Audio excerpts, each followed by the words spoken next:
Cari amici, ben ritrovati, Eventi al Territorio, ritorno a Santa Lucia, antica rievocazione storica del paese, Fiera 2021, siamo col presidente del comitato festeggiamenti della Fiera di Santa Lucia, Aurelio Ciaccon, cavaliere Aurelio Ciaccon, mi dimentico sempre. Aurelio, intanto grazie dell'invito, ben ritrovato, in sicurezza si riparte. Sì, ripartiamo, veramente ci mancava proprio, perché l'anno scorso abbiamo saltato questa grande kermesse storico medievale e ci mancava proprio, quindi quest'anno diamo un segno di ripartenza anche a tutto il paese. Naturalmente tutto il paese qua è coinvolto, 42 associazioni che collaborano con noi, oltre 600 addetti, questi sono i nostri numeri, insomma, quindi tutto il paese.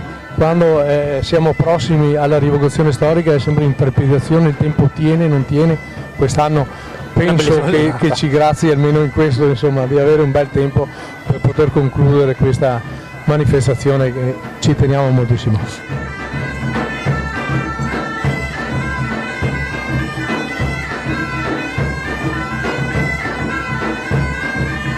Abbiamo visto che purtroppo, viste le restrizioni dei regolamenti, molte cose sono cambiate all'interno della fiera, dai bicchieri ai gel alla mascherina.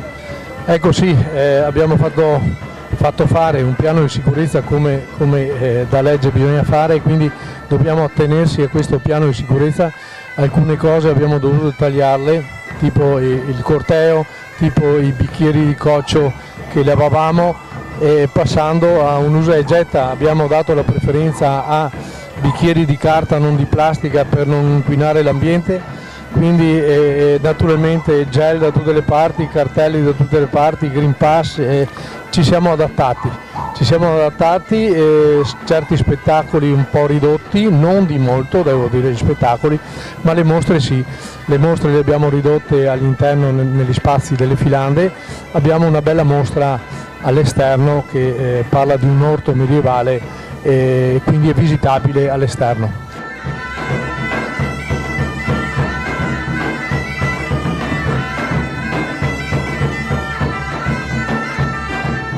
All'interno della rievocazione storica dell'antica Fiera di Santa Lucia abbiamo preso il volo Cristina Zaro, che a nome di tutti i volontari ci dice quali sono le impressioni personali per un volontario che riparte dopo un anno di fermo. Buongiorno a tutti innanzitutto, per noi l'antica fiera vuol dire tanto, perché l'impegno di tantissimi soci che lavorano tutto l'anno per rendere possibile uno spettacolo del genere, e ripartire dopo un anno di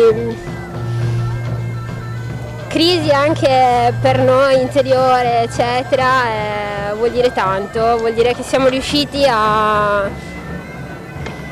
dare un segno in qualche modo di ripartenza per tutto quanto, e riuscire anche con le normative, rispettando le normative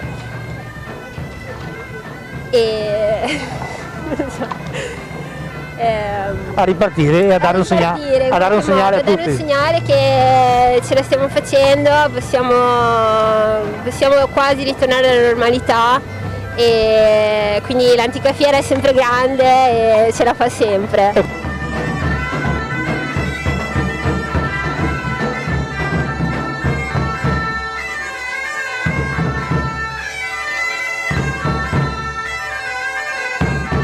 Aurelio, noi intanto ti ringraziamo dell'invito, oggi e domani fiera aperta, paese coinvolto, diamo un appuntamento e diamo una speranza per un 2022 che torni effettivamente tutto alla normalità. Però più che una speranza diamo una certezza. Diamo una certezza. Una certezza sicura che il 2022 deve essere un gran anno dove possiamo riprendere a tutto ritmo, essere vicini, abbracciarsi, baciarsi e fare tutto quello che facevamo prima. Grazie Aurelio, grazie a voi. Lascio i tuoi impegni. Grazie a voi.